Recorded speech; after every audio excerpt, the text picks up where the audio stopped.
The dawn reveals a stunning scene. A rising crimson sun casts its glow over distant mountains, the horizon filled with warm hues of red and gold. To one side, the rugged hills stand tall, and to the other, the endless expanse of the sea stretches to the horizon. This is a picture full of all of nature's finest elements. This is Cox's Bazar, known for its unparalleled beauty. It draws visitors from around the globe. Towering hills, lush green landscapes, and the vast ocean create an atmosphere of peace and wonder like nowhere else on Earth.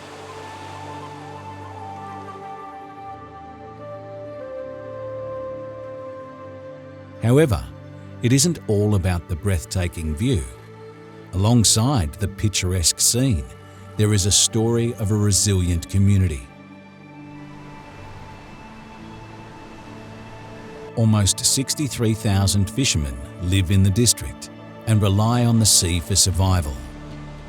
Over 120,000 workers also work aboard various industrial fishing trawlers which operate out of the region.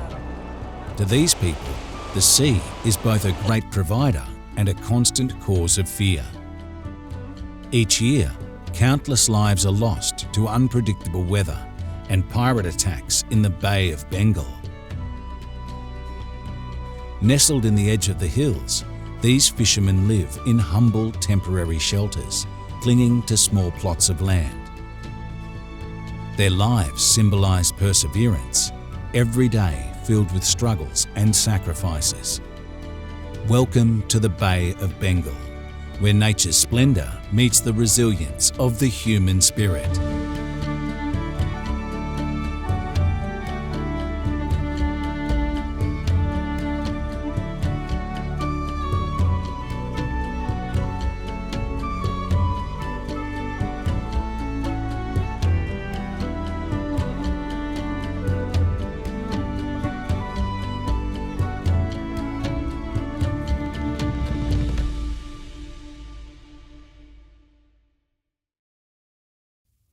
Bangladesh, covering 148,460 square kilometres, is almost entirely surrounded by India, except for its southeastern border with Myanmar and its southern coastline along the Bay of Bengal. The Bay of Bengal, the largest bay in the world, is triangular and located in the northern Indian Ocean. It is bordered by India and Sri Lanka to the west, India and Bangladesh to the north, and Myanmar and Thailand to the east. At its centre lie the Andaman and Nicobar Islands, a territory of India. On the shores of this vast bay is Cox's Bazar, home to the world's longest natural sandy beach, running for 120 uninterrupted kilometres. Situated in southeastern Bangladesh, Cox's Bazar is a town, a fishing port, and a major tourist destination. It is also the administrative centre of Cox's Bazar district in the Chittagong division of Bangladesh. As dawn breaks over Cox's Bazar, local fishermen begin their daily work, turning the quiet beach into a busy scene of bustling activity. Groups of men carry their nets and equipment to the colourful boats lining the shore. Launching these boats into the sea is no easy task. First, motorised vehicles bring the boats closer to the water. Then, teams of 15 to 20 men push it forward, battling the waves.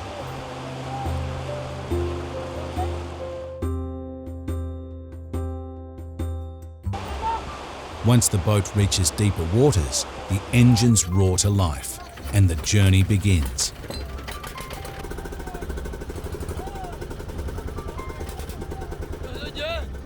Each boat carries fishing nets, essential tools, and a crew of about 10 to 12 people.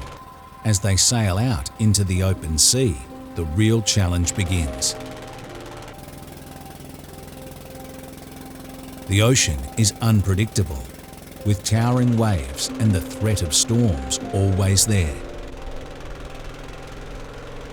Yet the fishermen rely on skill, experience, and determination to navigate these dangers and stay safe. Luckily today, the weather is on their side.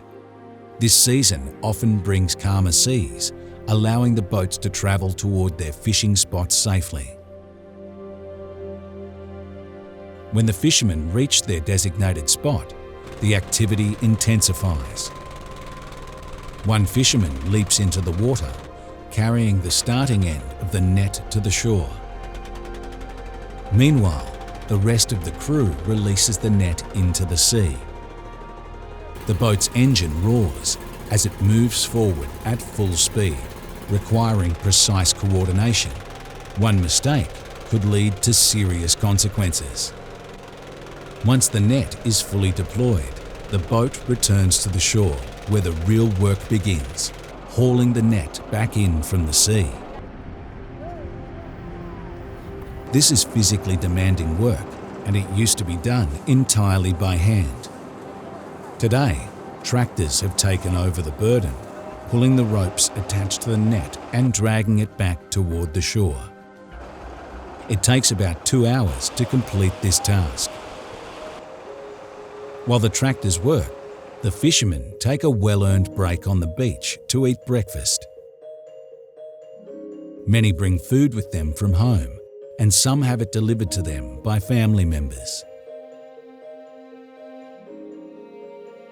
This brief pause allows them to recharge as the net slowly comes ashore. Among the workers, one thing that instantly strikes us is the presence of children. These children aren't here to play or admire the sea. Instead, they are following in the footsteps of their parents. From an early age, they take up this laborious profession, embracing a life of work rather than a carefree childhood. Unsurprisingly, the literacy rate among these communities of fishermen is staggeringly low.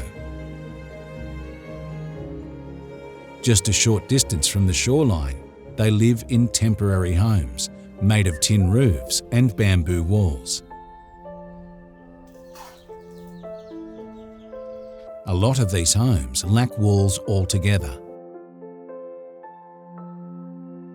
While each house has access to a government-provided tube well, there are no schools in the area.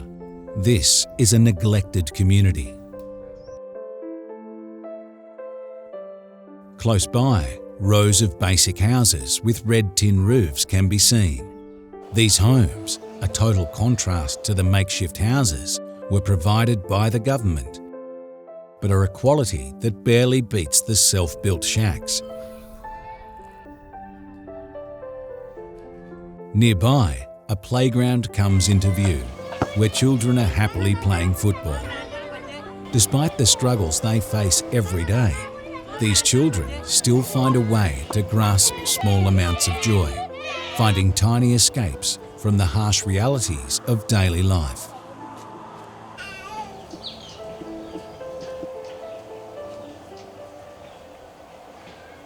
As the net is nearly hauled in, it reveals a healthy catch of fish, both large and small.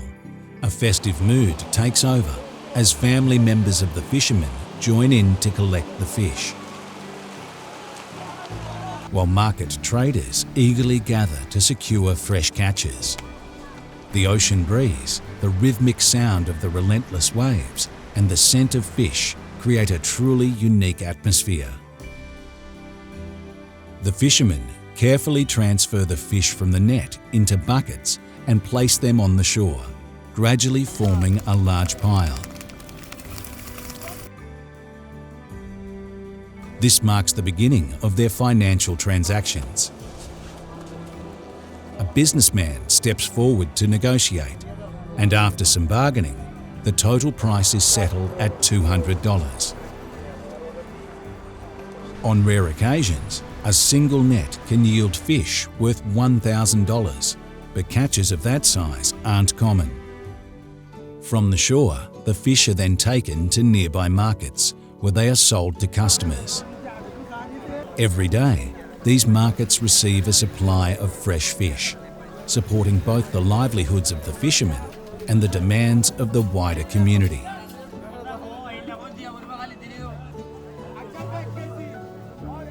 After selling the catch, the fishermen get ready to cast their nets again. Over and over, the cycle is repeated all day. At the end of the afternoon, they pool their earnings together and divide the money between everyone. Sadly, despite the hard work, the daily income for each fisherman rarely exceeds $4 to $5. While the sea provides for them now, bad weather or government restrictions can halt their livelihood in an instant. Fishermen near the Myanmar border rely on the Naf River and the Bay of Bengal to support their families, but it can become unreliable at best. The ongoing conflict in Myanmar's Rakhine state, now lasting 9 months, has severely affected the fishermen.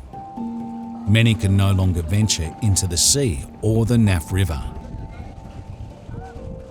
Over 500 fishing boats from Jalipara and Shaparu Islands remain unused, slowly deteriorating at the docks. Shockingly, no assistance, governmental or private, has been provided to these struggling people.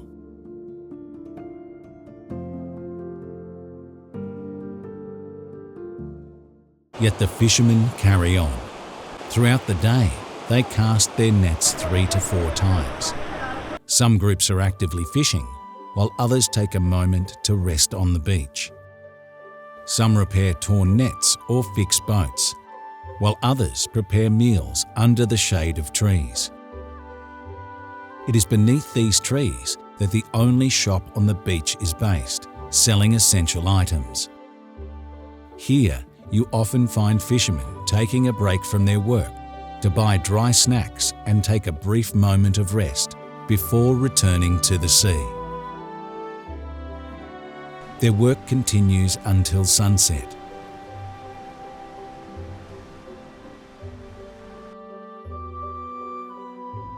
As one of the lowest income groups in Bangladesh, the fishing community is among the most impoverished and underprivileged. Every day, these workers risk their lives, navigating deep-sea water to earn a living. They have limited access to modern technology and equipment to optimize their enterprise, and as a result, their earnings are meager. Natural disasters like cyclones, tidal waves, and floods further endanger their lives. That means, tragically, some fishermen never return home. Many fishermen are trapped in cycles of debt, taking high-interest loans to purchase boats or nets and then struggling to repay them with the money they make. Their families bear the weight of this hardship, sitting at home, anxiously waiting the safe return of their husbands or fathers each day. Despite their struggles, these fishermen play a big role in Bangladesh's economy. The community in Cox's Bazar contributes significantly to the nation's marine fishing resources, providing food security and supporting the economy. To ease these burdens, the government, along with other stakeholders, must work to provide modern equipment, training and accessible loans to make this life an easier one. Improved weather forecasting and disaster rehabilitation systems are also needed to protect the lives and livelihoods of these brave fishermen.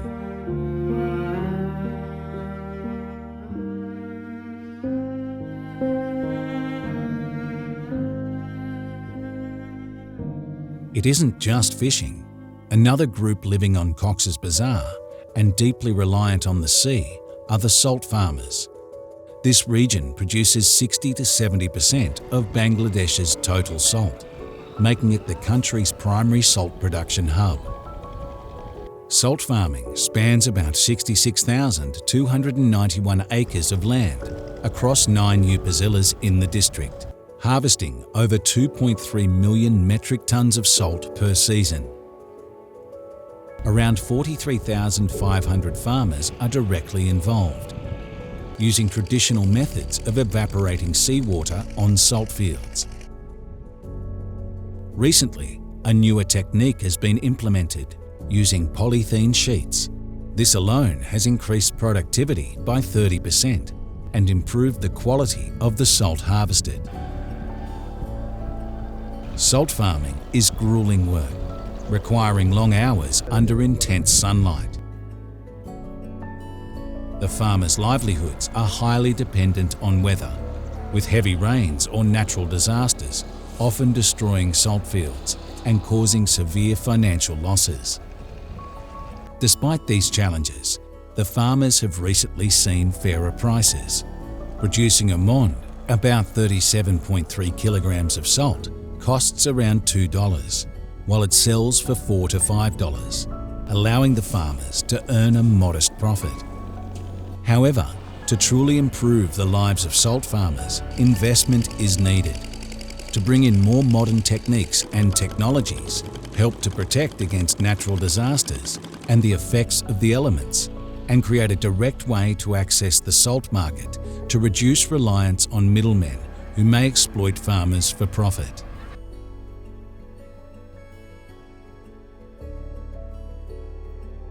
Also, the tourism industry centred around the sea provides jobs for hundreds of thousands of people in Cox's Bazar.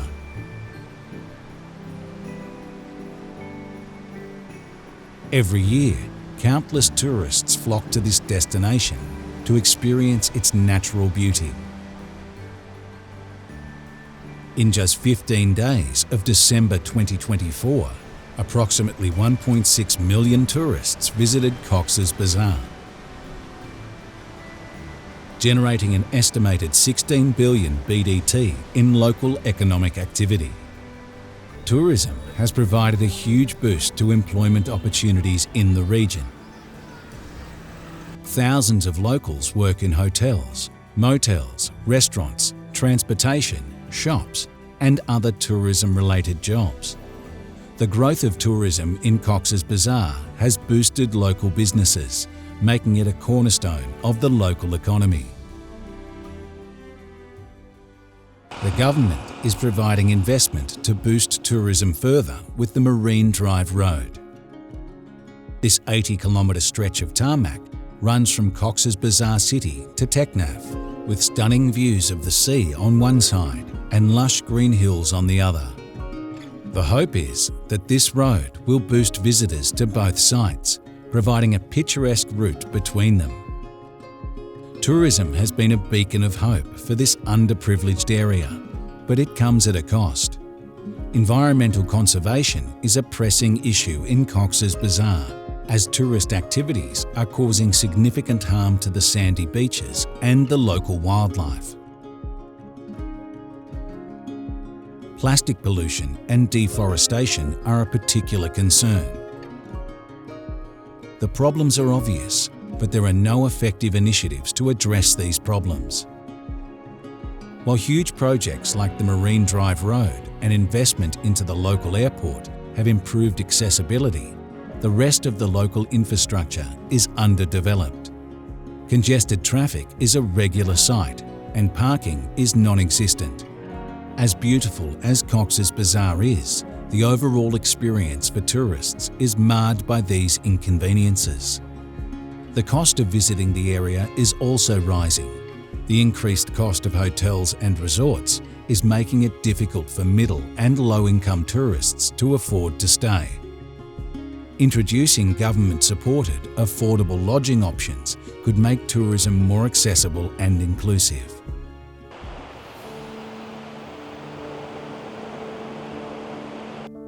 Cox's Bazar is a natural monument to the wonders of nature and the resilience of the people who call this beautiful place home.